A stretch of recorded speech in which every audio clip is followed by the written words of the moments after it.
दयाल बोलते हैं कि सारे आए अवतार, मत्स्य कत्स्य वराह, सारे बड़े बड़े अवतार आए, सब चले गए।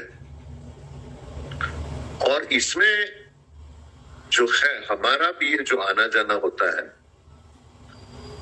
आप देखो चाहे कोई माने या नहीं माने, आवागमन तो है। आवागमन उस आखिरी अवस्था में नहीं है, क्योंकि ना कोई आता है ना कोई जाता है, लेकिन चूंकि हम मन का आवागमन होता है, वासनाओं का आवागमन होता है, इच्छाओं का आवागमन होता है। तो जैसे आप सागर देख लो, सागर कहीं आता जाता नहीं है, लेकिन जो बूंदे हैं, जो लहरें हैं, वो आती है वो जाती है। तो आवागमन तो है। और इसमें क्या बोलते थे परम दयाल जी, और सनातन धर्म भी यही बोलता है कि अंत मता सो गता। परम दयाल जी ने अपने सत्संगों में कहा है कि कैसे ये क्यों बोलते हैं कि जैसे ही आप गुरु को भजो, जो भक्त गुरु को भजे वो कभी नरक नहीं जाए। इसका मतलब क्यों, क्या होता है कि जैसे ही आप अंतिम अवस्था में जाते हो तो सारी आपकी रील चलती है, ये जो जो आपकी वासनाएं, इच्छाएं, जो जो सही किया है, गलत किया है, ये सब जो है आपकी। लेकिन अगर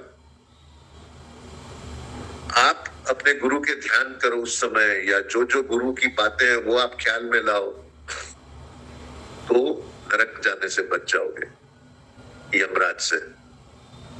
और जो मैंने आपको बताया था, परम दयाल जी महाराज ने अपनी माँ का बोला था कि जब उनकी माँ ने आखिर में शरीर छोड़ते समय अपने छोटे बेटे को याद किया, जो परम दयाल से छोटे थे, राय साहब सुरेंद्र नाथ। और परम दयाल जी ने बोला कि मेरी माँ जो है हमारी तेरे घर में लड़का बन के आएगी, क्योंकि उनकी माँ परम दयाल जी को बोलती थी कि ये औरत का जन्म जो है बड़ा दुखदाई है, मैं औरत के जन्म में नहीं आऊंगी।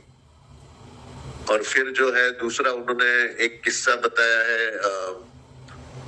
अपने बेटे का।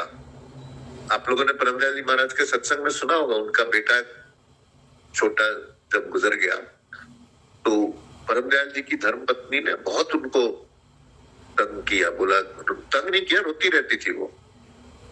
तो एक दिन परम दयाल जी ने पूछा कि कब तक दुख मनाएगी, तो तब उन्होंने कहा, उनकी वाइफ ने, कि तुम बताओ मेरा बेटा कहाँ पर है। तो परम दयाल जी महाराज समाधि में गए, और फिर जब समाधि खत्म हुई तो स्वप्न अवस्था में उनका बेटा आया, और उन्होंने कहा कि मैं सुनाम में पैदा हुआ हूँ, पनवाड़ी के यहाँ सुनाम